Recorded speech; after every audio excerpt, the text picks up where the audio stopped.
base is dropped on a new edition of Soccer Down Here. It's the kickoff segment presented by Kickoff Coffee.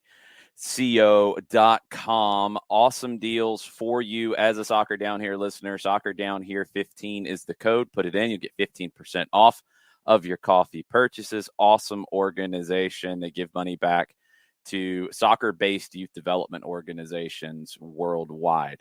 So check them out, kickoffcoffee.co.com. It's an interesting anniversary today that I wanted to touch on to open the show. May 27th, 1968 was the first day that really Atlanta stepped onto the world soccer scene. Manchester City was the opponent who came to Atlanta to play the Atlanta Chiefs, who were in their second year as a pro team. The game was actually supposed to be held on Sunday, May 26th. But there was a bad storm that came through. The Braves were, and all the crazy things going on. The Braves own the Chiefs. The Braves were playing a 2:05 game on Sunday afternoon, and the Chiefs were supposed to host Manchester City in the same venue at 8:05. Well, the baseball game got canceled in, I think the sixth inning is where it got stopped. The field's waterlogged. They pushed the soccer game back to the next day. They're really worried because, at this point, are you going to have a big crowd and what's that going to look like? And are people going to come back and et cetera, et cetera, et cetera. They ended up having the biggest crowd for a soccer match in the Southeast at the time, over 23,000 people at Atlanta Stadium. And Manchester City came in as the defending English First Division champions. This is way before the Premier League breakaway and any of that. And they were very cocky. They were staying at the Marriott downtown. They had one training session. Their manager, Joe Mercer, said, we're professionals. We don't need to have all these training sessions to get ready for this match against, this new team, et cetera, et cetera. Well, they lost. They lost 3-2 to the Atlanta Chiefs that night. And Alan Houck, who wrote for the Atlanta Constitution at the time, one of my favorite paragraphs from my research on old school Atlanta soccer. He said, England suffered her worst defeat on American soil since the War of 1812 Monday night at Atlanta Stadium. The Atlanta Chiefs, an upstart soccer club instilled with the belief that they're as good as the best, beat Manchester City, the very best, 3-2, before 23,141 screaming, delirious fans. And Jesse Outler, who's a legendary columnist for the Atlanta Journal and the Atlanta Constitution, said those 23,141 customers couldn't have cheered louder Monday night if the Braves had won seventh game of the World Series. He said it proves that soccer is not only a highly emotional game in Latin America and in London, that it can be here in Atlanta as well. The craziest story of this game is that Manchester City, after the game, were not very complimentary of the team that beat them. They said they couldn't play in the fourth division in England. The boy who kicked the last goal was offside too. That's what the assistant coach, Malcolm Allison, said. Phil Woosnam, of course, defended his team. He was the player coach for the Chiefs at this point, although he was mostly coaching. Manchester City wanted a rematch. They demanded a rematch. They had a game canceled on their U.S. tour. They called the Chiefs and wanted to come back through and play again. They felt like they had been embarrassed. They issued a challenge. They said, we don't believe in the first result, so we want to play the Chiefs again. Woosnam said, yeah, bring it. Let's go. And Manchester City even recalled a couple of players who had been away with the national team during the first game. They come and meet up with the team in Atlanta. They come back a few weeks later, drew even more. 25,000 fans turned out this time around. And the Chiefs won again. And this is after Manchester City's staff said, we expect to score 4 or 5 goals. We will attack.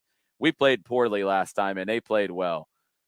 Well, when he's asked about it after not scoring 4 or 5 goals and losing 2-1 the second time around to the Atlanta Chiefs, Malcolm Allison said, I just wanted to get the attendance up. Sure, whatever. Then they complained about the heat, and they had all kinds of complaints about things, never really given the Chiefs their credit. It was the first time that, I think soccer in the U.S. was looked at a little bit differently by the English media, because a bunch of English media came for the second game and were shocked by the crowd, shocked by the fervor of the crowd, obviously shocked by the result, and were very complimentary of everything going on.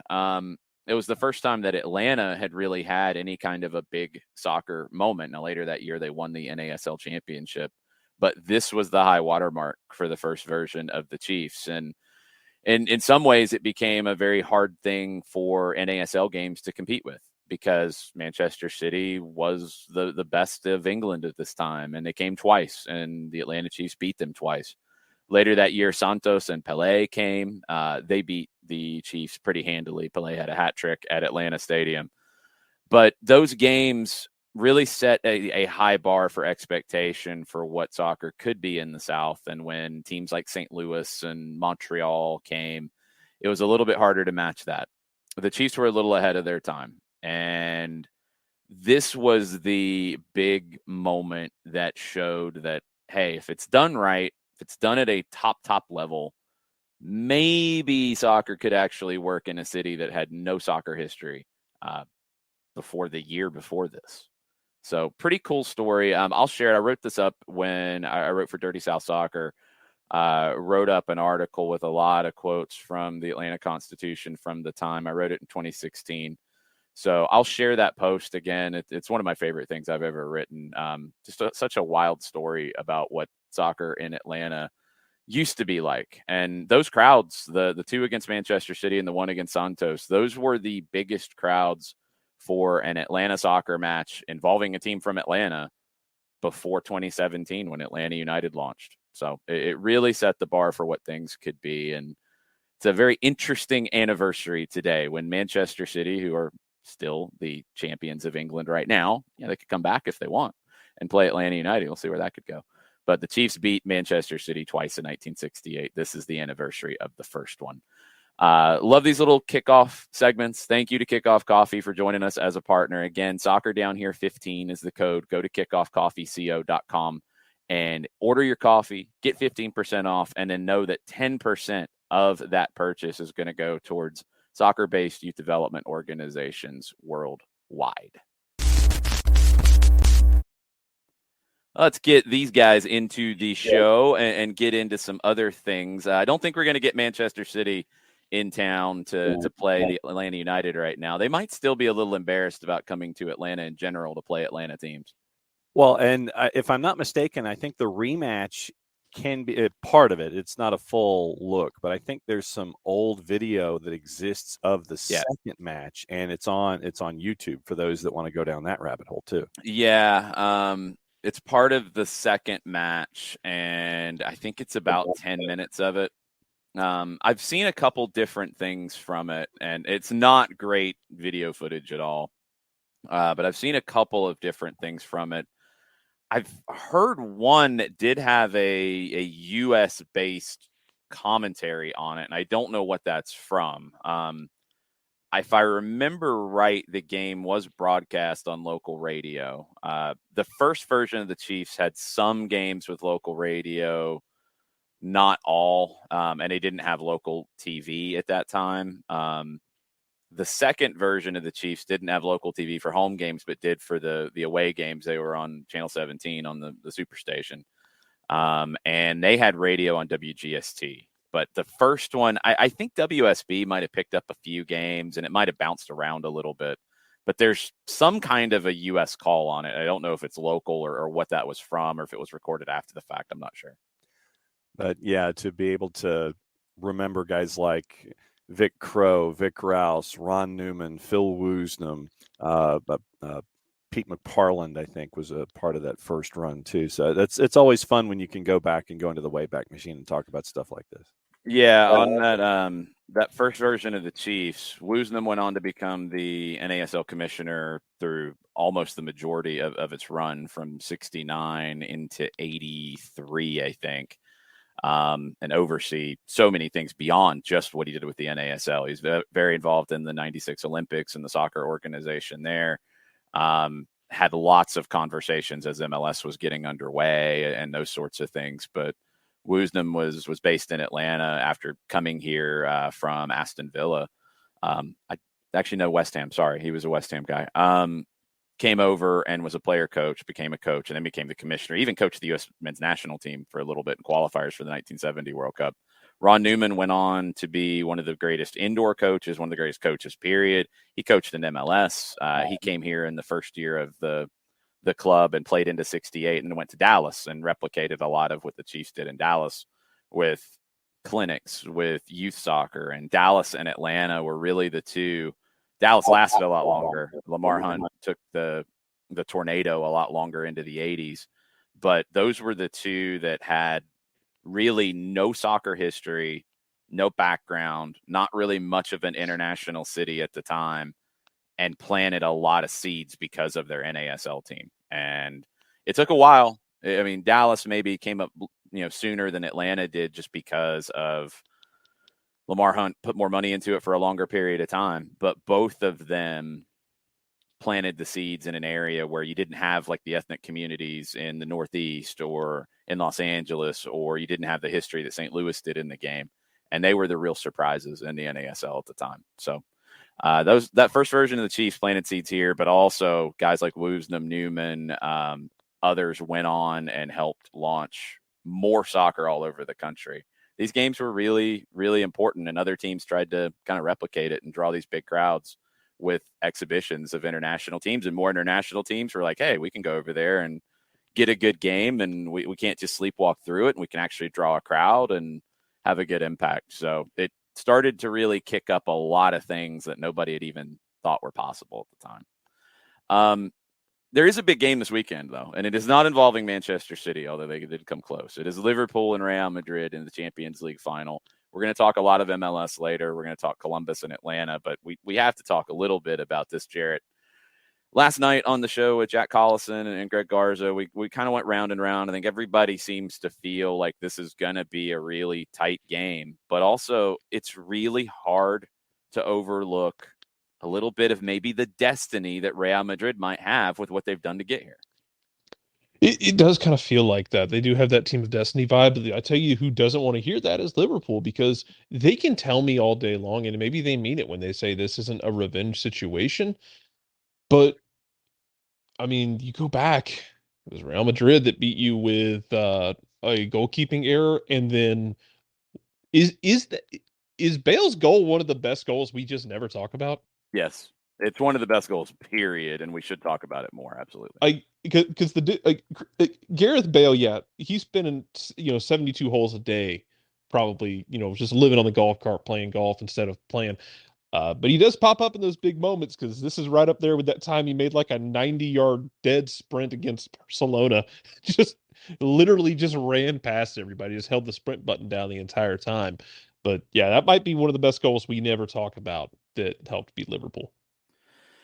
Yeah, I mean, Mo Salah's kind of alluded to a little bit of the revenge thing, and I don't know if that's the approach that Liverpool should be taking here.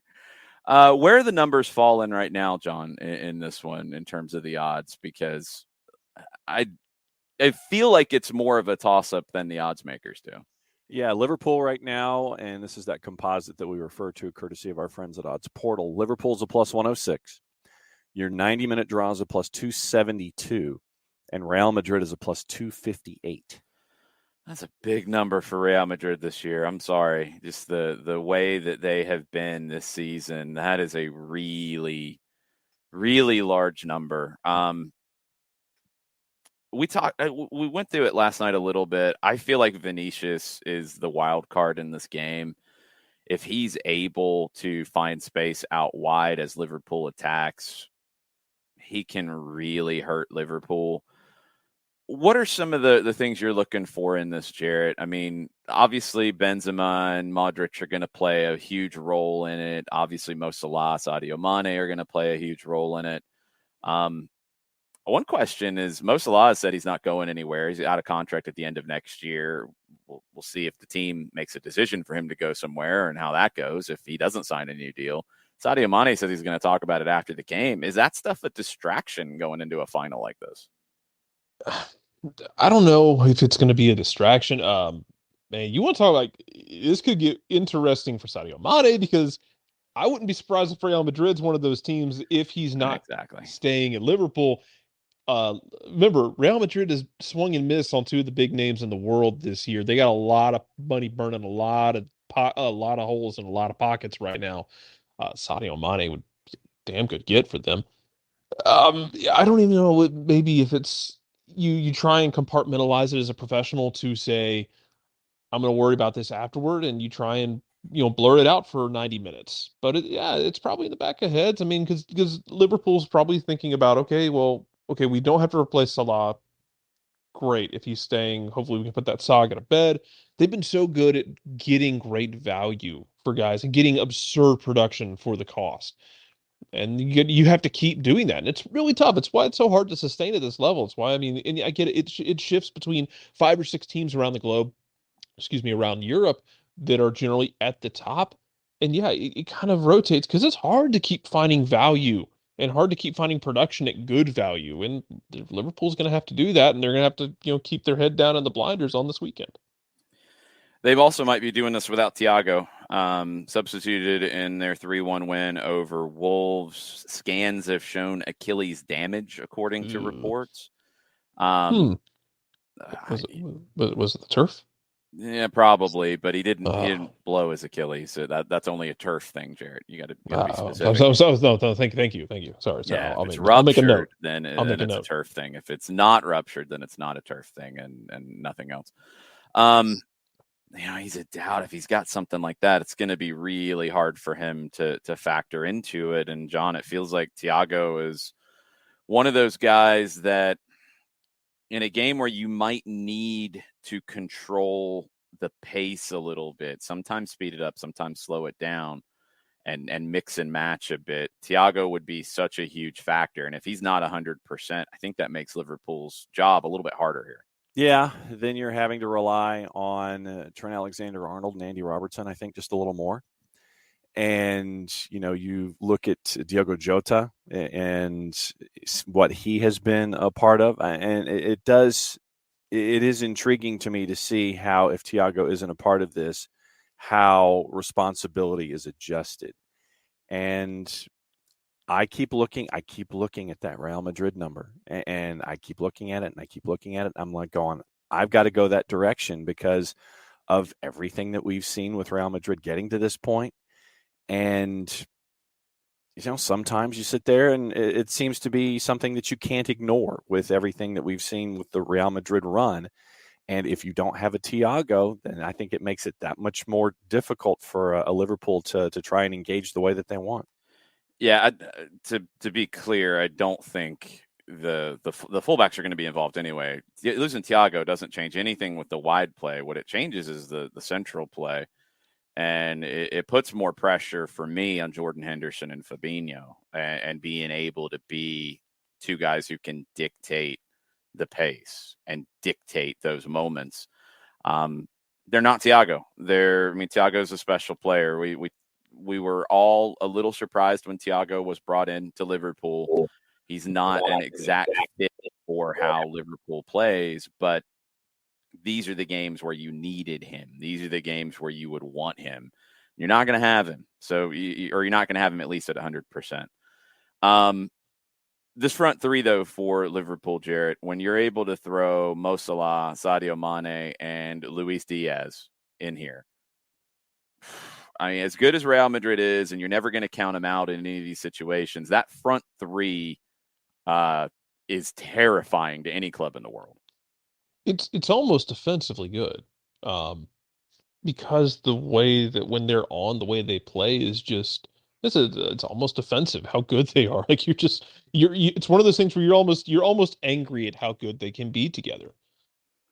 And you see how Real Madrid deals with it, because it is this kind of feeling of, you have one team that feels like a team of destiny, and then you have Liverpool, who, I know we make the plucky upstart jokes, man, but like, you've one of the best coaches in the world, full stop, who has zero problem at all with ruining your hopes and dreams if if you see Real Madrid. Like, that's a great story you have there. Be ashamed if something happened to it, except with a German accent.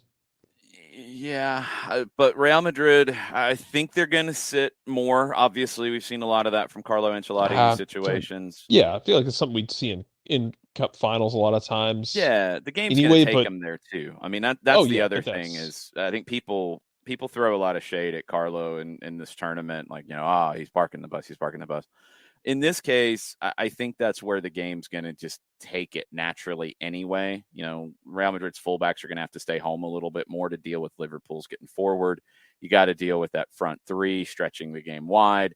So that means Real Madrid's going to be more in a true line of four with midfielders sitting a little bit deeper, but they have the players who can break out in those moments. And I think the game, in my opinion, comes down for Liverpool to whether they can pick those passes against more of a deeper line for Real Madrid without Thiago. Can Fabinho, can Jordan Henderson do that? Or are you relying on the individual brilliance of a Luis Diaz or a Mane or a Salah to win 1v1s?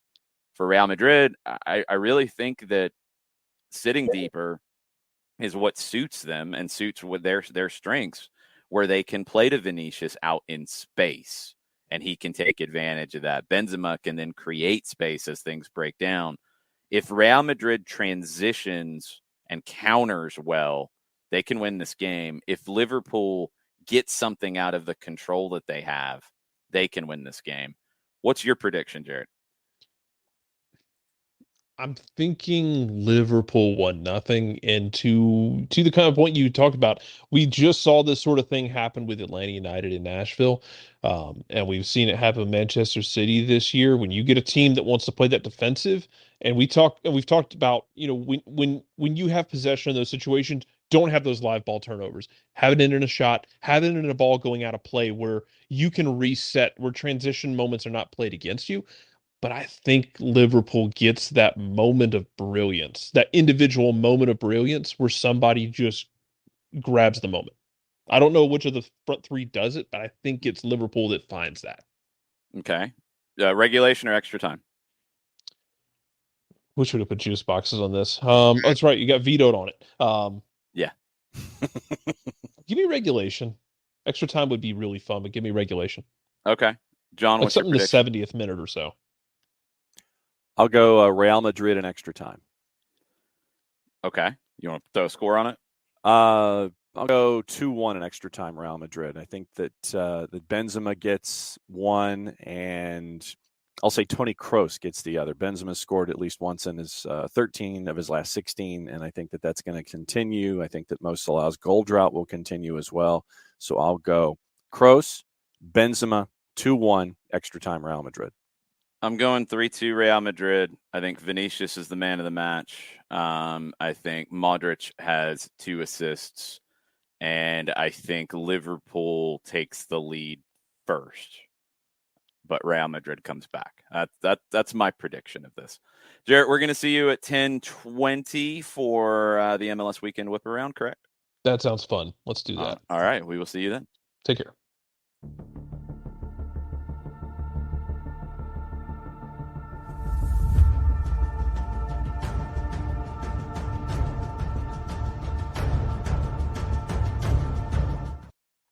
Greg Garza joining the show for our Friday free kick. What's up, Greg? How you guys doing? Doing good. Thanks for coming out last night. It was a really fun conversation with you and Jack Collison at Anderby Brewing and Peachtree Corners. It was fun. Thank you guys for having me. Long time no see. Yeah, seriously.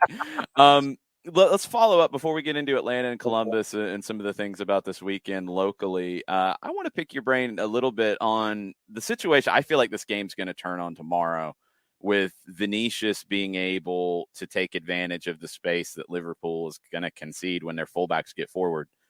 You know that situation really well when you're, a fullback and you're told to get forward and you love getting forward, but some teams, some guys that you're up against, how do you deal with somebody like a Vinicius or somebody that man, he can kill me if he catches me out at the wrong time?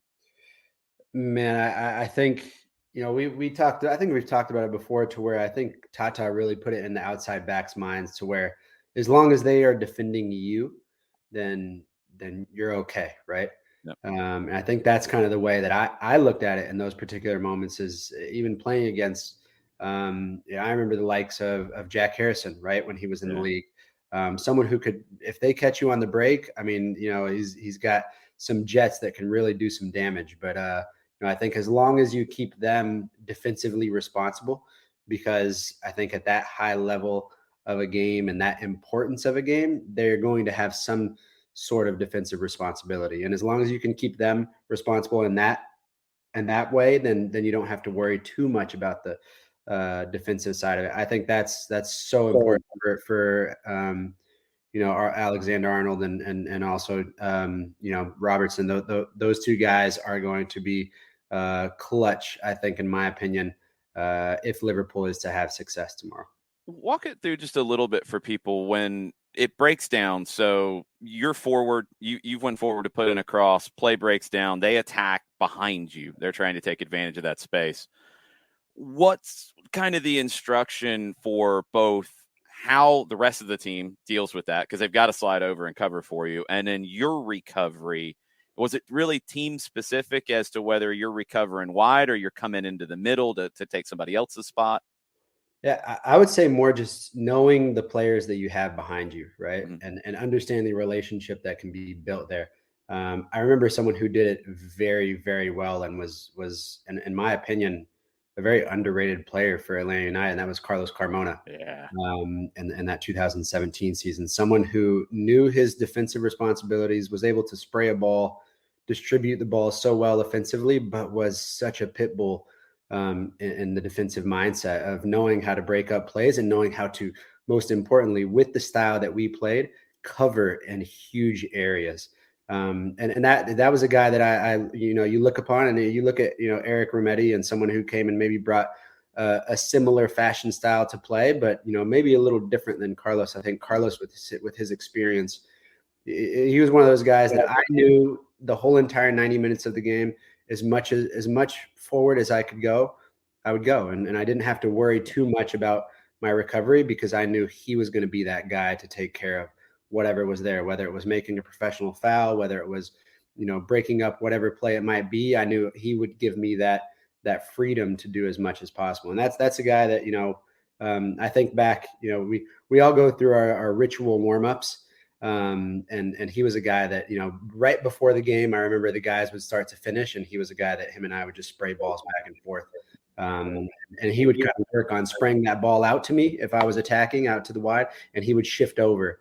It was like an automatic thing to do even in warm up, to where he would spray the ball out wide to me and shift over to cover that space after spraying the ball out wide to me. So, those little things that you pay attention to and you realize how important those relationships, especially within those recoveries with that style of play. You feel like Franco Ibarra might be able to grow into that kind of a player? I think he's got some of that in him. Somebody told me how old he is the other day. 21. Just turned 21. I know. Every time I watch him play, I keep thinking, and I met him in person, and great. I mean, now I have to say great kid, right? Because I always thought him being so much older than he is. I think it's just the way that he does play. He has a demeanor about him that just shows that he is a lot older than he is, and he's only 21 years old. So yeah, I think bright future there for sure. But then you have those old souls. You mentioned Franco Ibarra, who's 21, plays a lot older. I think that there are those young players, those players that are new at the professional level who have developed those old souls and know what it's like and have that veteran feel coming out of the blocks. Yeah, most definitely. You have these guys. I mean, you kind of want to ask them, who have they based their game off of, right? Yeah. Who did they watch? And I think, I'm just trying to think of players maybe in that position where Franco is trying to come up with maybe someone that he could really learn from and watch. And, it might be Fernando Gago or somebody, somebody who's kind of really understood, the value of that particular position and in providing cover in a certain style of play, right? Especially with Atlanta United, I think you kind of look and you compare whether it was the 2017, 2018 to the team now, and you have four guys up front that can turn on you and do a lot of damage, but you need those guys. You need a guy like that to really understand, okay, majority of the time there might be a lot of moments where it's going to be me to break up that play. It's going to be myself and my sole responsibility to break up that play. And for him to only be 21 years old and start to understand that is a very positive trait to have. I feel like one of the little things that has taken Atlanta United to another level this year is that midfield of Ibarra and Josetu and playing behind that attacking group, because Ibarra gives you that. And I think Mateus is actually pretty underrated in picking up those moments and covering. They allow Lennon and Gutman, and we'll see who replaces Andrew with another injury now. Might be you, Greg. We'll see who replaces Andrew. But Ibarra and Josetu are able to cover that space where maybe before it wasn't rotating quite as smoothly. Most definitely. I think I remember when we signed Mateus, and I remember him playing at Atlético Paranaense, and I just, trying to figure out where he was going to be plugged in within Atlanta United, because when he was in Atlético in Brazil, he was almost playing as a winger. He didn't really know if he was going to play the 10 or, it's kind of a hard, or, even go up front when he chose number 9. It's kind of hard to understand where he was going to be plugged in. But I think he has been a pivotal part of right now's success of trying to build that camaraderie within the field, and just helping guys understand the game, wearing the captain's armband, taking up that leadership role. And another guy that you can kind of say has kind of been a little underrated, maybe not with specific opportunities that he's he hasn't had throughout his time here, but I think it's starting to show how essential of a player he can be. Well, and we talk about what the captain's armband can do for folks, and I think that, I guess this is twofold, where you can be a captain and you don't have to be the most boisterous person there. You can be that quiet source of authority and energy and direction. And I think sometimes that because someone is quiet, they get overlooked. I think that there are times when we sit there and we think that the loudest person in the room is the one that's going to be garnering the most attention. But when you have someone like a Mateus who's quiet and goes about his thing, and then you look back at the numbers and you go, man, he completed 96, 97% of his passes, only had one incompletion, was always this force that you need. You don't have to be the loudest voice in the room to make the most impact. Most definitely. That's honestly something that I tell a lot of our mentees as well. I was that silent leader. I was a guy that maybe, didn't voice as much on the field, but I wanted guys to follow my lead. I wanted guys to really look at me and kind of, spread that contagiousness to everybody else. Right. Just within the work ethic and everything else. And I think Mateus definitely has that, to where he doesn't have to be the loudest guy. I'm not even sure how good his English is. But he's probably one of those guys that you look at and that you can count on that guy. He's an industrial worker that's going to just really put everything and lay everything out on the field. And it also brings a level of experience from playing at such a high level for quite some time, and still so young as well. So you're starting to get the attack going right now with Almada, who's flying, with Moreno, with Araujo, Joseph back in training. I don't know if we see him this weekend or not, but you have the other injury with Gutman now, and he's going to be out for a period of time. It's typically been Ronald Hernandez moving over from the right side to play on the left. You have Caleb Wiley, who's coming back from injury, and Mikey Ambrose in that mix. Do you feel like you have enough cover at fullback right now with Gutman down?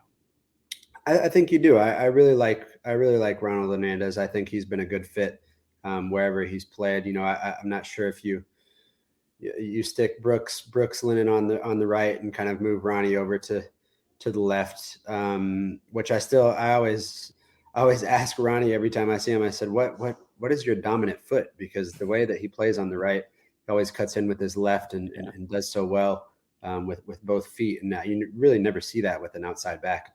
You're very predominant, with whatever foot you're playing on, so, or whatever side you're playing on. But I think with the depth chart that they do have, they should be okay in that position. I think Andrew, given credit to Andrew, I think he was doing phenomenal I think it's such a great piece to add in the attack, and his defensive responsibilities were there as well. I remember going to the games that I have gone to in the Bins, and people were very, very fond of his style of play and just his warlike mentality. But I think. Yeah, I think right now you try and put all the pieces that you can together. I think the last conversation that we had, it was more so how can the fans support as much as possible. And here you are again, understanding that okay, there's another adaptation, there's another change, and it's having these guys resolve it within themselves to hopefully put the best pieces together.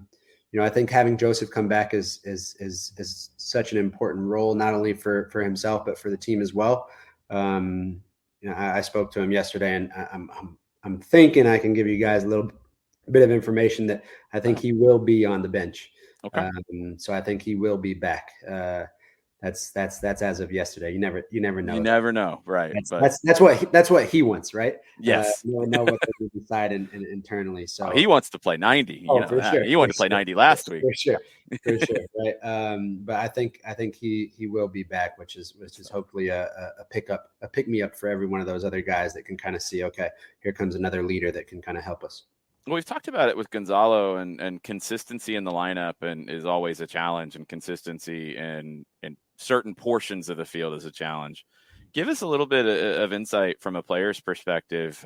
Let's say you're Brooks Lennon right now, and it's really the one who's been consistently playing on the back line, but it's been Miles or George or Alan or Alex, and now Andrew on the other side, or Ronald, sometimes Caleb. How hard is it in a player group, in a back line especially, when the pieces have to keep changing? It is so difficult. I think one of the most important things within creating a great team is the building of relationships on the field. Whether it is triangular, whether it is, and I say triangular meaning within, giving an example, if it were myself, it was with, Leandro and whoever that 6 was, which was Carlos or Eric. And then your winger, right? So you create that diamond everywhere you are, but it's always forming those triangle shapes all over the field, and you look at the relationships within those specific players, how they can connect the best way possible.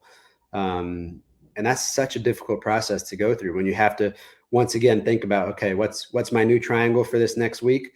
Who's my new partner for this next week? And you kind of look at those things, and it's a hard way to adapt over and over again. But then again, you're playing at such a high level, you kind of have to be ready for absolutely anything. When you talk to your mentees, when you and Michael do these kinds of conversations, and you're trying to explain to them about being ready and being prepared, because there could be that injury. There could be multiple injuries. There could be multiple roadblocks, whatever they are. What are those conversations like when you're trying to explain it to the next generation of players about dealing with hardship in cases like this, or extreme cases like we're seeing with Atlanta United? Most definitely. And you mean, John, on the terms of understanding that opportunity that might be there, or also going through the injury process? Both. Let's go choice D, all the above. Okay. I think understanding the opportunity whenever you're a young player and knowing that chance might be there, it's, I always tell my mentees to just trust their own process, right? Whether they do think they are doing everything they can and their name might be called upon even when somebody else is injured, but still trust their process no matter what happens. Everybody's path is so different. You never know when that opportunity might arise, when that opportunity might become available for yourself. So as long as you are ready and working towards that, then you should be okay. On the other end of things, the other end of the spectrum of understanding that injuries are part of it, we use that iceberg, the 24/7 athlete of helping people, and also our young, maybe really understanding their age and helping them understand the responsibilities and accountabilities that come behind everything, and the things that they most likely are in a commitment at a young age, but do not fully understand yet if you are playing each and every day at such a high level, and what can happen in training, what can happen in games. There's such a long list of different things that are on the bottom of the surface that sometimes a lot of kids do not understand yet, or once they get there, they say, "Oh crap! Okay, this is a lot more than I thought I could handle." So, helping them understand those things and embracing those things in the best positive way possible, I think is what we try and do to help them understand. Okay, as long as I can put these things into perspective, no matter what is happening through my own process, whether it is a big injury or whatever else it might be, to help them embrace those moments, even in the worst case scenarios, that ultimately pushes them forward and helps them gain that resilience part of it, right? Understanding the moments of adversity is important for a lot of these people to have success. I mean, you look at the most successful players or the most successful people in life, there's been so many moments to where they have experienced the lowest lows, right? Of whatever they're trying to achieve. So, but that's not for everyone, right? There's a lot of people that go through those moments and they're not able to pick themselves back up. But if you embrace those moments, I think you have a better opportunity to do so. Let's jump into Columbus a little bit. This is a team that has been struggling this season. They've been struggling to score goals. They have one of the best players in the league in Lucas Zelarayan. And they kind of present an interesting challenge on their left side against Atlanta's right, with Zelarayan, who's often a winger in name only, but will float inside, and Pedro Santos, who is a winger who's playing left back and getting forward for them. Is that something where they can look for those kind of 2v1s and try to attack, just like we talked about the Champions League final, try to attack behind Lennon's back, because he's going to be bombing forward? I think that, and I just think of Pedro being out there at a left back position, looking vice versa. If I'm Brooks, I'm thinking to myself, how much pressure can I put on this guy, in creating 2v1s with whoever it may be that's playing in front of me? Because that's a guy that is pure attacking minded. Probably understands his defensive responsibilities, but his mind is going to be in the attack all day long, and that's probably why he's there. So. I think as long as we can, as a team, understand those moments and keep, the back line locked down, and you can probably exploit that area as much as possible. On the flip side, it's going to be a tough matchup for I think, that's a great little matchup right there, Brooks and Pedro, to see, we always talk about, it's always about duels, right? It's always about little battles on the field. That's going to be an interesting one to see. Yeah, I mean, control, it's something that every Atlanta United manager has talked about in different ways. I think everybody's kind of looked at how they control games a little differently, but you always want that control. And in a matchup like this one where, they can hurt you if you don't take advantage of the control, and you can definitely hurt them if you take advantage of the control. It's really making those moments count when you're in the final third, finishing plays or beating Pedro Santos and drawing a Josh Williams or a Jonathan Mensah out from center back to have to deal with maybe Luis Araujo or Brooks Lennon in space. Most definitely. I think if you are able to finish that play, whether it's a goal or goes out for a goal kick and then gets back, set back up into your defensive shape, I think that's what you have to think at the end of the day. Because if there is a moment to where there is a breakup in their play, and they're on the break, I would be running on my heels, thinking, okay, what's going to happen next if I have, the likes of Pedro Santos or Zelarayan running at me at our back four. We've mentioned the big three. We've mentioned Moreno, Araujo, Almada. We talked about Brooks and how he can have an impact. Who else are you looking at that might be flying below the radar that really could have a big match here against Columbus outside of those guys that we naturally gravitate toward? I'm going to go with Ibarra if he has the opportunity to play. I think I really enjoyed watching him the last couple of games, getting the opportunity and trying to, understand more so that position. I think he can be a vital key player within that position, and just understanding the distribution process, getting the ball from one side to the other, changing the POA, the point of attack, as much as possible. But also that defensive responsibility, that presence that he can have And I think he's still a player that can really break through and get on, the best side of the fan base and kind of pushing him towards even growing into a more experienced player, even though he already is a pretty experienced player within that position. And it's a situation for him and Hosetu both, I think, whoever's in that central midfield, where Columbus is going to have Artur and Nagbe and Igbekeme, who are all going to pretty much sit. They don't really play with a true 10. Zelarayan tucks into that space. So one of Ibarra and Hosetu are going to be able to step forward and impact the game in the attacking half more than this one, I think. Most definitely. I love Artur. I think he is probably one of the, probably one of the most underrated center mids in the league. Yes. Darlington, one of my favorite players and one of my best friends. I think, one of my favorite players I think I've ever played with in my whole entire career. And he's one of those guys. If he decides to play on tomorrow, then we might be in trouble. But it's all up to him, right? If he decides to come here to the bins and say, okay, today I'm going to turn it on. I don't care who's marking him. Then you're not going to have success. That's my personal opinion, though, right? Yeah. But it's all about how he feels on that day and how he wakes up, and if he's had enough gummy bears from the night before.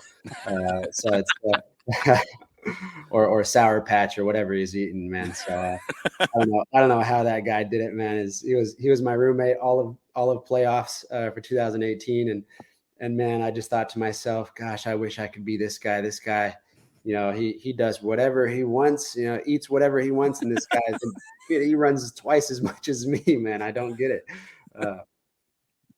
So wait a second. So what's the trip to the store like? I mean, is he just going down the candy aisle and bringing back every possible thing known to mankind and is completely fueled on all the sugar rush that you have going? What's the deal here?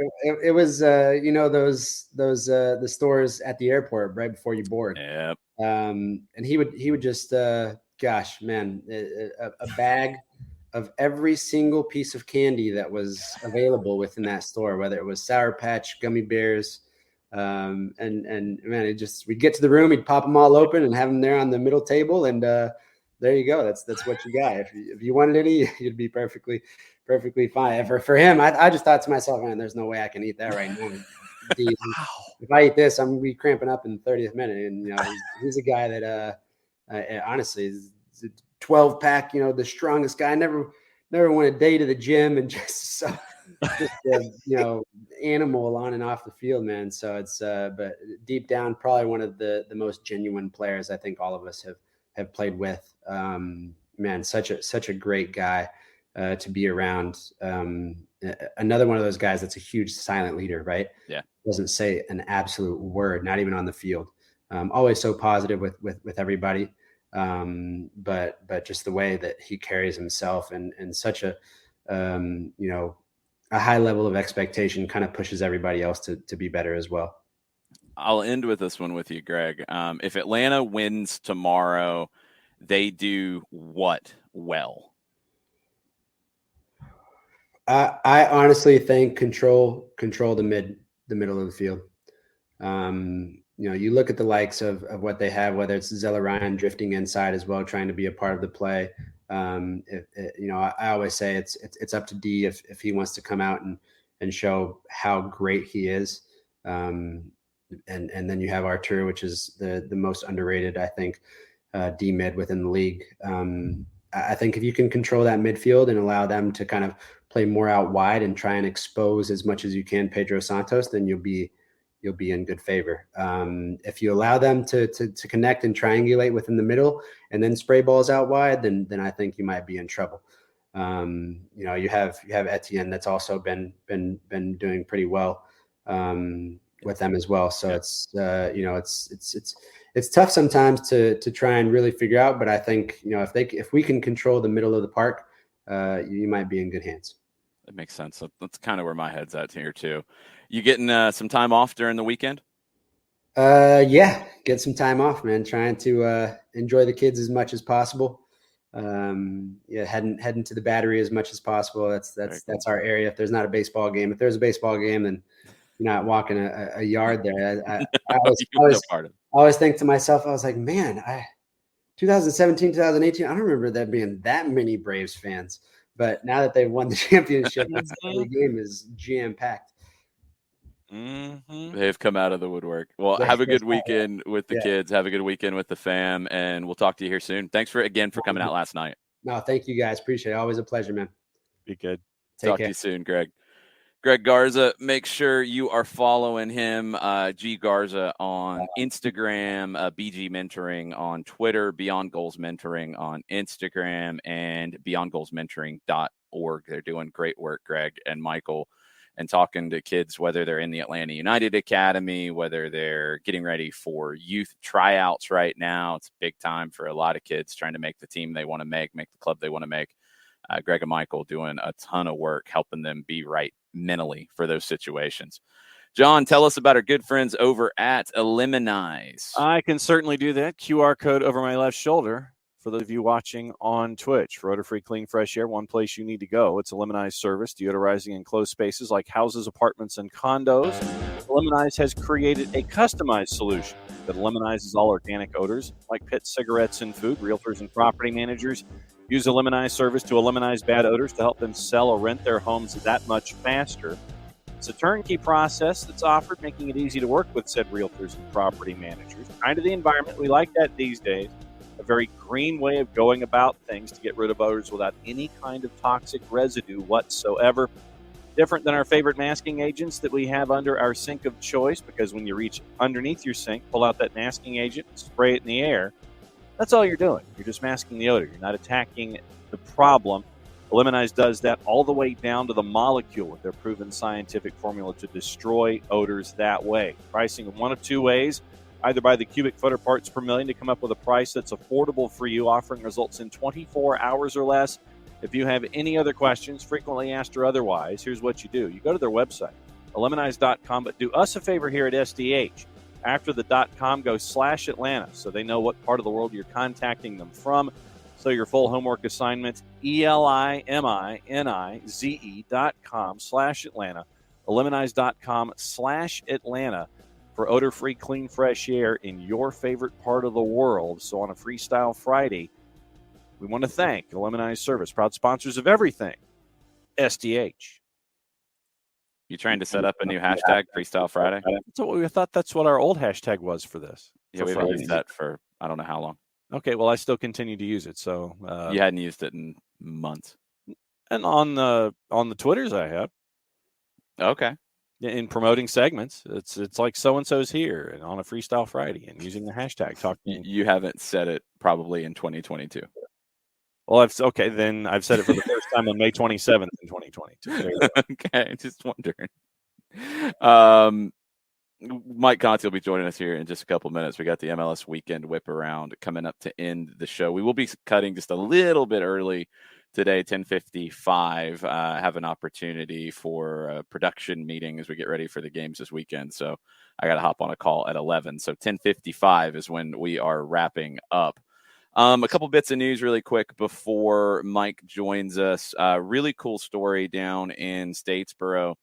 South Georgia Tormenta co-owners and Georgia Southern alumni, Darren Van Tassel and Nitra Van Tassel, have pledged $125,000 for a Tormenta FC endowed scholarship to the Georgia Southern University Foundation Incorporated.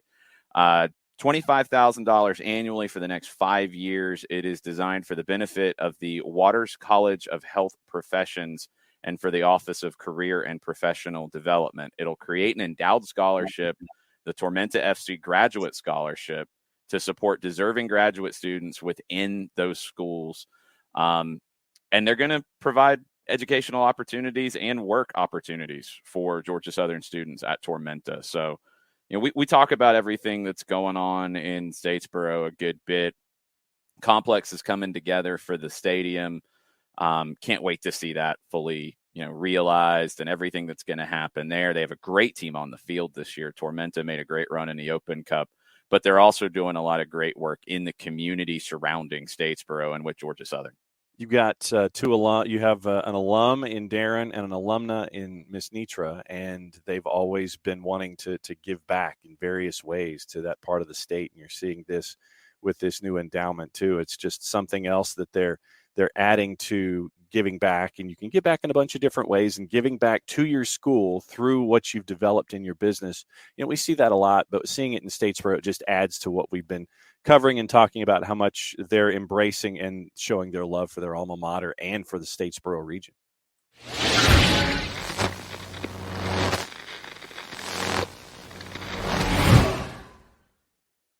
Straight out of jury duty, it's Mike Conti. What's up? Justice has been served. Allegedly. Call me the big fat belly of justice. There you go. Wow. How many days were you in jury duty, sir? 4 days. Man, So because 4-day trial. Last time I did it was 3, and they sit there and you go through the process of jury selection, and they look at your what do you do for a living when they're asking each individual prospective juror, and it's like, well, I work in television, I work in the media, and you could just see the wheels kind of processing with the defense attorney on, do we want this guy in here, do we not? And he just was kind of like, yeah, all right. And I ended up on a trial for 3 days. Yeah, I tried all those tricks. Like, yeah, I'm a journalist, so I'm very aware of what's going on in the community. It didn't matter. And the case that they put me on, it really didn't matter. It was, I don't want to get into it. I mean, it's a sad situation because there's a winner and a loser. Yes. And you had two families who were really affected by it. So it's really no laughing matter. But I did try to pull every card I possibly could. I'm a public figure. I don't know if, me being a visible public figure would lend to, and the judge was like, yes, stop. You're going on this jury. So honestly, far less stressful than my day job, to be honest with you. I mean, it was stressful because you're trying to do your job as a juror. This is obviously a very serious thing for two families. But it was a little bit refreshing getting out of the office and seeing the other side of the law this week, I guess you could say. I hope tomorrow is not as stressful as last Saturday was in Nashville. We know we won't have to wait for almost 3 hours for a game to restart. We know that much. Yeah, unless the roof breaks. I don't think. I think the weather outside's supposed to be okay tomorrow, right? 80 and nothing like that. And things, yeah, that sounds like good tailgating weather. Yeah, and it's like I told you, Jason, when we were texting this morning. And Jason, by the way, did you see the thing we're trying to get to? The time changed. Oh no, I did not. To 10:45 now. Okay. Thought you might want to know that. Sorry to do that on the air. No, I'll get. But that affects how long a lot of things. Yes. I'm going to admit that today is my first day really starting to dig into this match tomorrow because I've been focused on this trial that I've been on all week. I think my general impression is that you don't want to go into this international break stewing on dropping points at home. That from a momentum standpoint, this is a really important match for Atlanta United. You want to go into the next 2.5 weeks before you play Pachuca, as healthy as you possibly can be, which means no additional injuries, which, on a match-to-match basis, that's a thing right now. But B, I think, again, you want to go into it with a little bit of positive momentum, and you want to feel like you're going into the break having, an unbroken run of good performances. And I think, again, the performances, starting with really the match in Charlotte on April 10th. I mean, to be quite honest with you, starting with the match in Charlotte, which they lost, but Charlotte, Cincinnati, Chattanooga, Miami, Montreal, Chicago, Nashville Open Cup, New England, Nashville MLS. You're talking about, what is that, 8 or 9 matches in a row now where you've had, I think, good enough performances. Yes. Really good enough performances. You don't want that streak broken on Saturday going into an international break, because then, and I think the team is mentally strong enough to not have this be an issue, but it certainly could be an issue. Then the self-doubt starts to creep in unnecessarily, and you have 2 weeks of negative self-chatter. So that's why I want to see Atlanta United continue to do what they've been doing. 4 consecutive matches with multiple goals. In every one of these 9 matches that I've referenced, I think you've outchanced your opponent, you've outshot your opponent, you've been the more dangerous team in the attack. Nashville is a difficult team to break down, especially when they have the lead, but they still broke them down. They still did break them down in the second half. I just want to see it continue. And it's a home match where you need to get 3 points. I don't even think a draw would be a really great result going into the break. It's got to be a match where you go in, you dictate terms, and you beat Columbus, and you go into the next 2.5 weeks feeling like you're on the right track. Maybe even you're above the playoff line going into the break. It's the balancing act of, I'm with you, because performances have been very good, and you want to continue that. And you're not ever trying to have a good performance but a not good result. Like those things, they don't go hand in hand all the time, as we're seeing with good performances not always getting a good result. Right. You're not going to sacrifice performance to get result here. You're going to continue to perform at the level that you want to continue to perform at the level you have been, and get more out of it. And honestly, and it's hard to even say at this point, because it's such a crazy emotional up and down with all the injuries and how that affects a team. But I think if they perform well, that's the number one thing they're looking for here. Of course, they want the result to go for it, but I'm not too worried based off the mental strength that we've seen from this team, because they've overcome injuries. They've overcome frustration of individual mistakes. They've overcome the frustration of playing well but not getting a 3 points for it, or not getting, even at times, not getting anything out of it, but playing well. I'm not too worried if, let's say, they do play well and let's say it's a draw, which we've gotten to know fairly well this season. I don't think that's going to hurt them going into the break. I think if they don't play well and don't get that result, then yes, that's true. If they don't play well and get the result, which we haven't seen that life in a while, but there's a lot of teams that live that life. I honestly don't think it hurts them, obviously, because they get a result, but I don't think it helps them as much as if they continue to play at the level that they've been playing at, which this attack and what we've seen, we saw it at the end of the match in the goal that was created by Almada and Lennon and Dwyer finishing it off. They're playing at such a high level. If they continue to do that, the results will take care of themselves at some point. Yeah, and you're spot on. I mean, you had a home draw against New England where you played well. You had a home draw, a scoreless draw against Cincinnati where you played well. So you're right. I mean, that not all draws are the same. I mean, you can have draws that feel like losses, and you have draws where you feel like you played pretty well. You have a draw that feels like a win, like Saturday, because I mean that felt like a win after that insane, crazy day. That felt like a win when Dwyer hits the back of the net with that one. Absolutely. Well, and again, I think also, when you come from a trailing position in the second half to get a result, that feels like a win. I'll go back to the New England match again. That was such a weird one because you got a result from a trailing position in the second half, but you kind of felt like you deserved to win. So it is a mixed kind of emotional bag.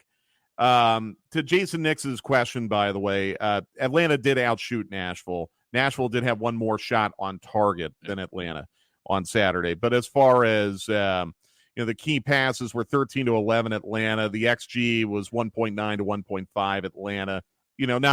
Not like a statistically dominant performance, but a statistically superior performance. I'm throwing a lot of Saturday out, honestly, because of just how insane it was to deal with starting, stopping, starting again, but not getting started, then sitting for almost 2 hours, then playing it late into the night. It's the first half, once they came back, the rest of the first half, complete and utter wash. Mhm. And Atlanta's luck this season, in a complete and utter wash because it's just chaos, you're down 2-1. And against the Nashville team that's very good defensively and tried to hold on and make that hold up, and they couldn't do it. That's just such a weird situation. There's not really much you can take out of it. Hosetsu's not going to give the ball away like that maybe ever again in an Atlanta shirt. Joe Willis probably isn't going to have a giveaway like he did anytime soon. It's just such a hard one to follow, or hard one to take a lot out of. You just kind of have to chalk it up, fight through it. They did, and you get the point. You get out of there as soon as you can. You get back here and prepare for Columbus. Yeah, and look, it's interesting. It didn't really strike me until I looked at it just now. If you get a win or a draw on Saturday, you will have had a unbeaten month in league play. Mm-hmm. Considering all the injuries this team has dealt with, that's remarkable. That's the thing. That's what's driving me crazy right now about, and it feels like more of the narrative from the outside of not giving this team credit for what they're doing at this point. I mean, we see other teams in the league that have had injuries. Yeah. Kansas City has had 2 major injuries. They haven't had the rest of the injuries that Atlanta's had. They have 2 designated players out. They're struggling, and it's almost like, yeah, we understand. We get it. Kansas City, that's why. Atlanta is persevering. Is it, getting win after win after win? No, but they're not playing bad. They're playing actually really well. Right. They're playing exceedingly well with all of these injuries. And to me, that's the leadership. That's Gonzalo Pineda and what he's been able to do and mix and match these lineups and get things out of it without the level of play dropping, if anything, improving. That's remarkable. Well, Brad got hurt against Cincinnati, right? Am I remembering that right? And then Miles got hurt against Chicago. Mm-hmm. Joseph's been out for all of this. Sosa's been out for a lot of it. And yet, in that span, your most recent league loss was in Montreal on April 30th, when you probably played better than anyone else has played at Stade Saputo as a visitor this year. Yep. Atlanta probably played better than any other visitor to Stade Saputo so far this year. You come back, you blow out Chicago. You lose an extra time to Nashville in an Open Cup game. Don't love how that played out. Don't love that at all. But, you still scored 2 goals on them. You were tired against New England, but you didn't do what Nashville did against Houston, where you got clean sheeted playing against a team with a red card. Atlanta looked like a fresher team than New England, who had a relatively unchallenging Open Cup match in the midweek and got a draw from a trailing position in the second half. And then, of course, we've talked a great deal about last Saturday. So, again, when we talk about looking at the season in segments, you're going to be a little more than a third of the way through the season after this match on Saturday. You could look at the month of May as a 5-match segment to your season. I'm talking about league games. And you could come out of it 2-0-2. Do I have that right? Yeah. 2-0-2 if you get a win, or 1-0-3 if you get a draw. Considering all the injuries, that's pretty damn good. Sorry for saying that. And coming out of the international break, you're going to have Joseph. We'll see what he can give you, but you're going to have Joseph. I hope you get Wiley back pretty soon. You need him now with Gutman out. You really do need him. And then you're going to get to the transfer window. You're going to have to survive 4 more league games, 3 on the road before the transfer window opens, but there is a light at the end of the tunnel. Those road games at Toronto Red Bulls and New York City are going to be really, really tough as we wait for that transfer window to open. But again, you are getting really close to being able to create some solutions to the injury issue. I think they've created more than enough solutions from a lineup standpoint to weather everything they're dealing with. Yep. So, you look at all of this, Mike, and I know a lot of folks focus on the end result after 90 minutes. But I think that as we dig deeper into all of this and have seen what Atlanta United has been able to do, I think it's safe to say that they league-wide don't get enough credit for persevering the way that they have. I think that folks are just sitting there going, oh, and then wag that imaginary index finger at them. It's like, well, Atlanta United, they're just not doing their thing. But if you look deeper into it, the perseverance, I think, is key, and I just don't think it gets recognized enough. Yeah, I mean, it's kind of strange when and look, I don't pay much attention to power ratings, but you look at one set of power ratings that moved Nashville up after Saturday and moved Atlanta down. That's comical. Not quite understanding that. But look, unfortunately, these narratives are going to exist because Atlanta had such an incredible amount of success early in their existence, and they've set a very, very high expectation.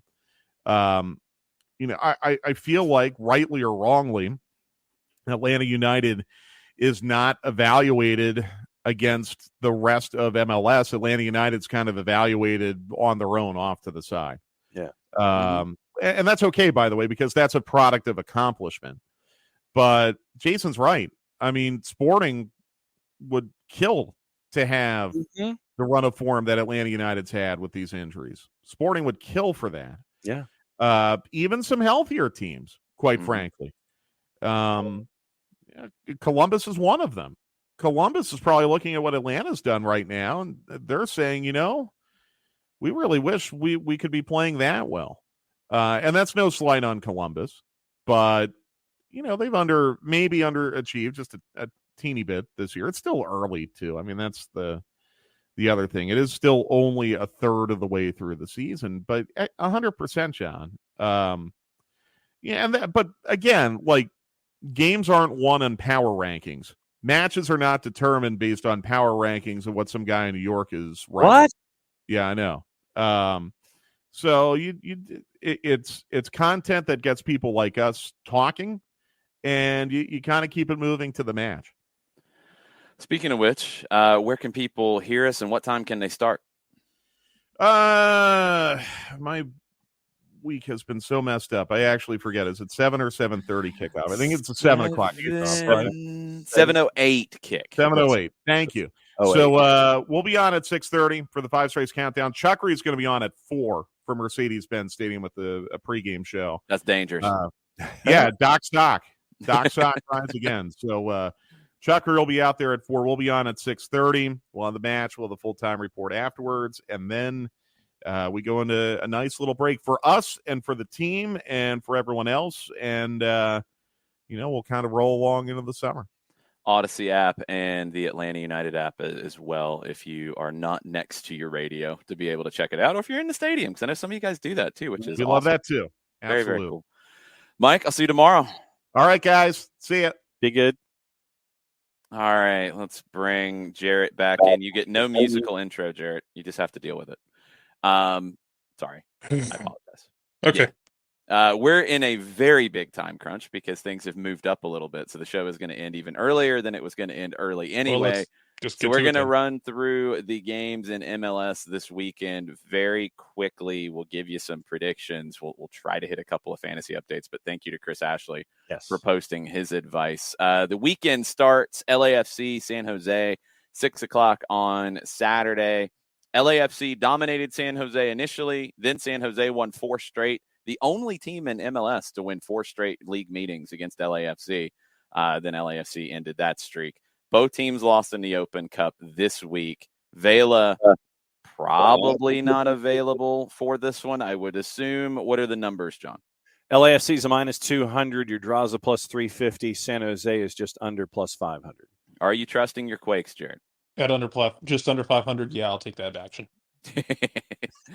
I'm going to go draw in this one. John, what you got? I was going to go draw as well, because if you don't have Vela and you probably don't have Palacios, considering the head injury that he suffered, I think it's a little tougher. I'll go draw. Red Bulls hosting DC 7 o'clock Saturday, the 98th meeting all time between the Red Bulls / Metro Stars and DC United. Most played match in MLS history. Red Bulls, they are winless in their last 3 at home against DC. They are winless at home this season, and they are trying to avoid becoming the fourth team in MLS history to go winless in their first 7 home games of a season. DC, in their last 10 MLS matches, they've only won twice. They've lost 6. They've drawn twice. These teams like to commit fouls. Red Bulls leading the league, 17.3 fouls per match, 36 yellows, tied for 4th most. DC, 15.5 fouls per match, 2nd in the league, behind the Red Bulls by a good margin. The Red Bulls like to kick people. But DC's only been cautioned 28 times. There's only 8 teams that have been cautioned less. What are the numbers here? Red Bulls minus 156. Your draws a plus 294, and DC's a plus 409. Do they not know that the Red Bulls have been bad at home this year? No. Red Bulls just won a game at home, even though it was U.S. Open Cup play. That wasn't really at home, though.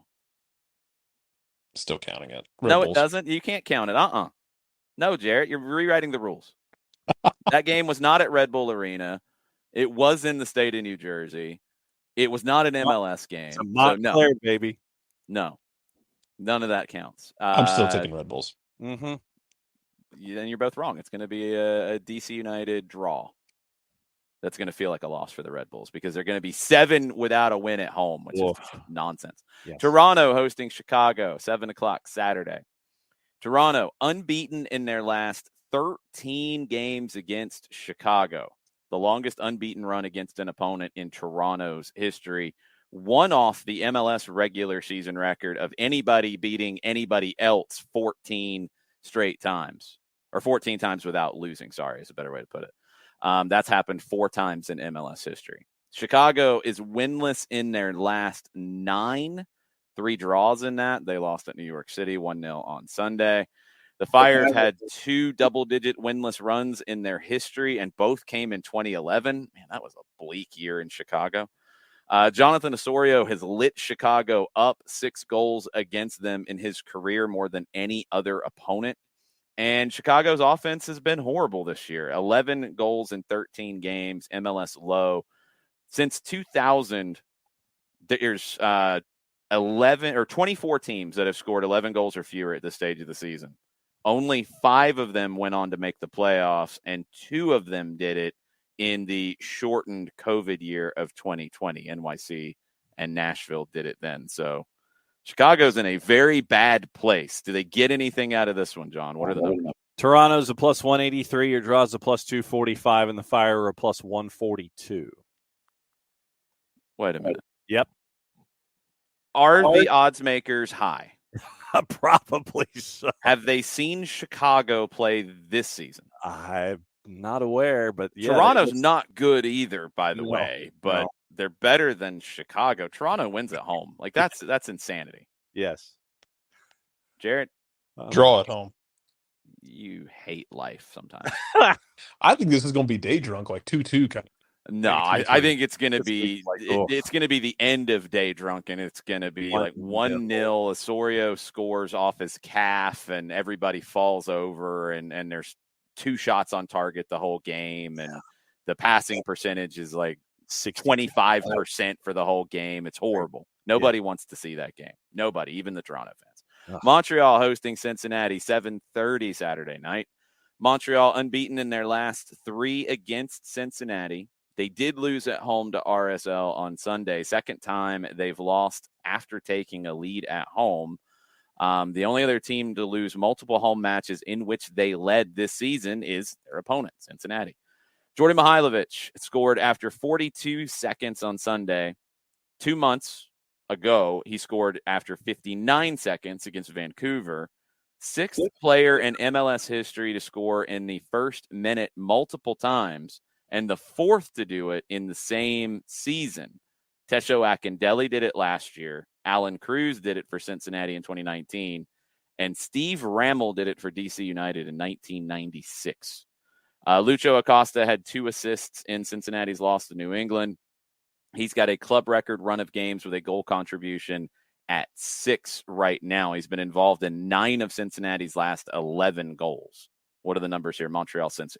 CF Montreal possibly impact later on, a minus 159. Your draw's a plus 325, and FC Cincinnati's a plus 376. Montreal. Yep, Montreal. Yep. Yeah, sorry, Cincy. New England hosting Philly, 7:30 on Saturday. New England unbeaten in 4 straight against Philadelphia, 3 wins in that.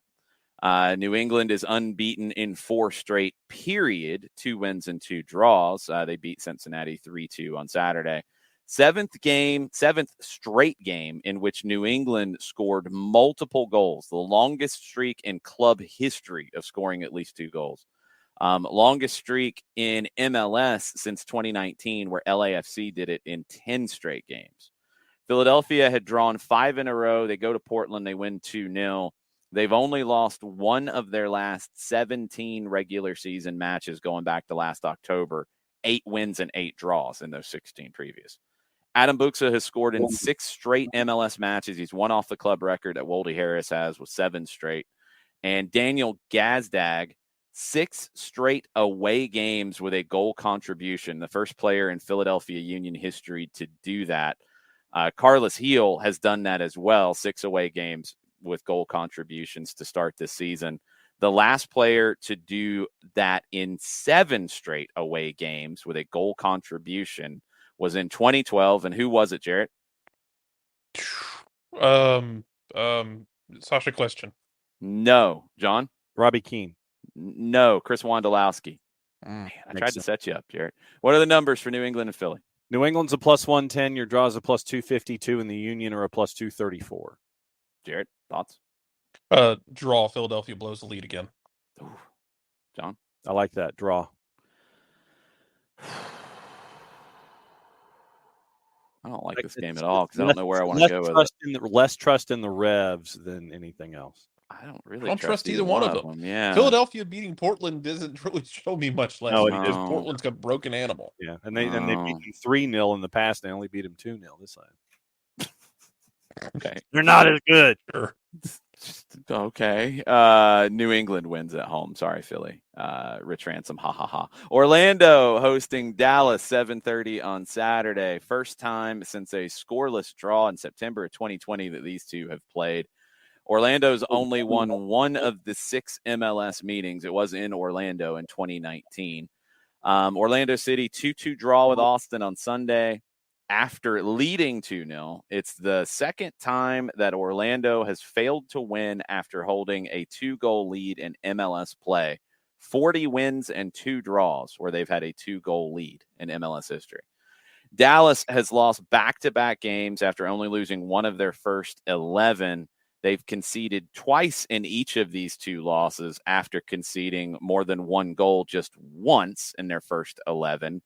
Orlando will be without Rodrigo Schlegel and Cesar Araujo, who were both sent off in the game against Austin. The 8th time, including the playoffs, that Orlando has had multiple players sent off in an MLS match. Nobody else has had that happen more than 4 times since 2015. Good job, Orlando.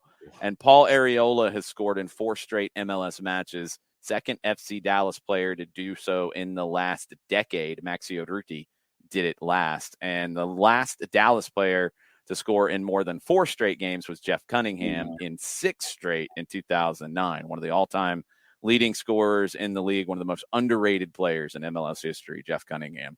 What are the numbers in this one, Dallas and Orlando? Orlando City a +106. Your draws a +257. Dallas is a +239. I was really high on Dallas, and now I'm worried about Dallas a little bit because they've lost back-to-back, but they're playing Orlando, who's got 2 guys out, and Orlando's wobbly after blowing a 2-goal lead on the road. I'm going to go draw, and everybody's angry afterwards. Yeah, and they played more than 90 against Inter Miami in the midweek as well in Open Cup, so I'll go draw. Dallas, cowards.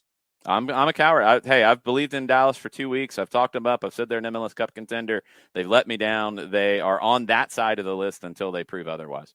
Orlando's down 2 guys, and Orlando just played 120 minutes in the midweek in a PK shootout. I still don't trust Dallas right now because they've lost 2 in a row after me talking them up. I'm angry at Dallas right now, Jarrett. Miami hosting Portland, 8:00 Saturday. They've played 1 time in MLS history. It was a win for Portland in Oregon. Portland has lost both of their previous league matches in Florida. They conceded 7 combined goals at Orlando in 2016 and in 2018. However, the MLS's back tournament was staged in Florida, which is not quite a regular season match, but it kind of was, but it kind of isn't. They won that thing, so maybe they've turned their Florida luck around, but that's Central Florida, not South Florida.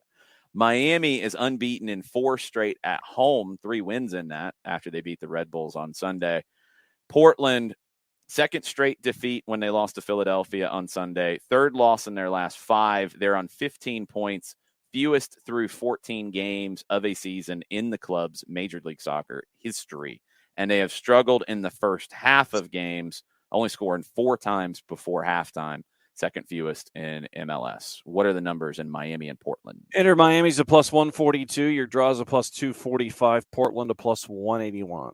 Miami. Yeah. I don't really like this game. I'd like to sanitize it, but okay, Miami. Leonardo Campana will score 2. Minnesota hosting NYC, 8 o'clock Saturday. First time they have played in over 3 years. They had a 3-3 draw in April of 2019. If I remember right, that was the debut of the stadium in St. Paul, and that was a drunken mess with some ridiculous goals in it. No team has been better than New York City since they were eliminated from the CONCACAF Champions League on April 13th. Since that time, 21 possible points. They've got 19, which is 6 more than anybody else in MLS. Robin Ludd has scored in 3 straight MLS matches, 3rd player in Minnesota history to do that. New York City has kept a clean sheet in 5 straight MLS matches, and there's only 2 teams in MLS history who've had a longer run without conceding within a single regular season. Houston did it in 7 in 2007. They went to MLS Cup and won it that year. Kansas City has done it in 6 straight times in 2000. They went to MLS Cup and won it that year.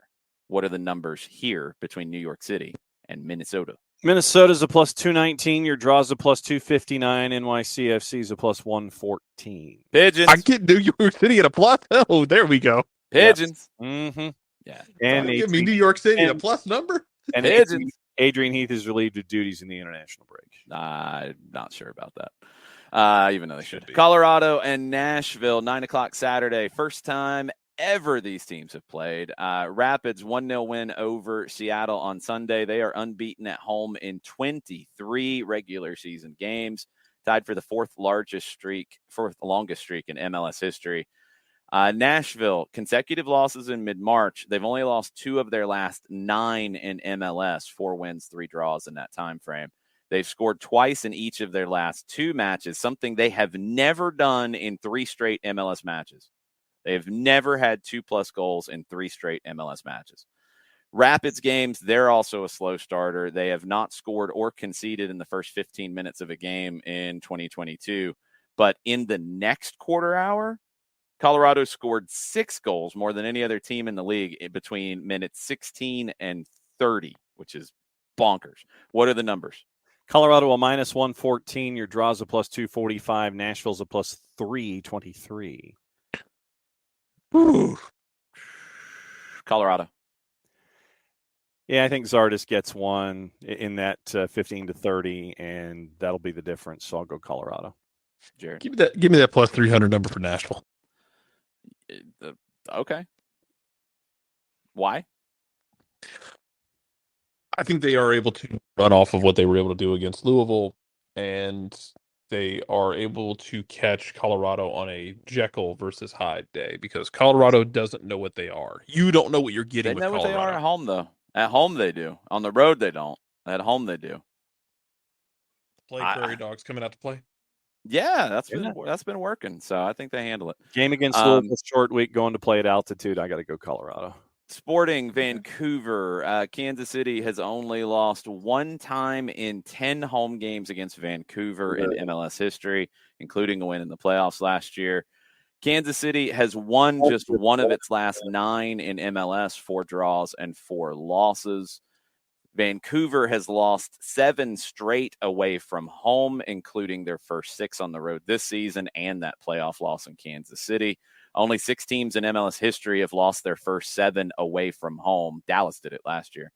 Johnny Russell, 44 goals in regular season play for Kansas City. He is third all-time on the Kansas City scoring charts. Who are the players ahead of him? Give me one of them, John. Landon Donovan. For Kansas City, John. Digital Taquera. Get out. Jarrett, Digital played like 2 years. Come on. This is not hard. You say Landon Donovan for Kansas City, and then you say Digital Taquera. Mute yourself. Jarrett. I can't. I'm sorry. Pick Carry somebody. One of them you should know well. One of them everybody should know. Dom. Yes, Dom Dwyer. Sorry. A better choice than Digital Taquera or Landon Donovan, who never played for Kansas City. Preki is the one who has it. Oh, man. Anyway, Preki, 71 goals for please Kansas just City. power Dwyer, through this. 57. What are the numbers? Landon Donovan has nothing to do with them. Sporting's a minus 139. Your draws a plus 281. Vancouver's a plus 363. A draw, and everybody hates themselves afterwards. This is pain. That's painful TV at 2100 hours. Yeah, draw for me as well. I do like what Vancouver did last week. They played with cojones in Charlotte. Give them a draw. Yeah, maybe. RSL Houston, 9:30 Saturday. RSL, they have not lost any of their 9 MLS games against Houston. 4 wins, 5 draws. RSL's 2 longer unbeaten runs against a single team in club history, Philadelphia and Portland. They went 10 in a row without losing to at different points in their history. RSL came from behind to win for the second straight week. Going back to last season, 8 times they have come back to win after going down 1-0. That's the most in MLS. Houston, Sebastian Ferreira was involved in all 3 Dynamo goals against the Galaxy on Sunday. Ferreira has been involved in 7 of Houston's 11 goals since April 9th. Only Christian Espinoza, Taxi Fontes, and Tati Castellanos have been involved in more in that time frame. We always talk about Houston being bad on the road. They did win at LA Galaxy last week. That was their second win in 30 away matches since the start of the 2018 season. That's a long time ago. Houston has won all 7 games in which it scored 3 goals or more.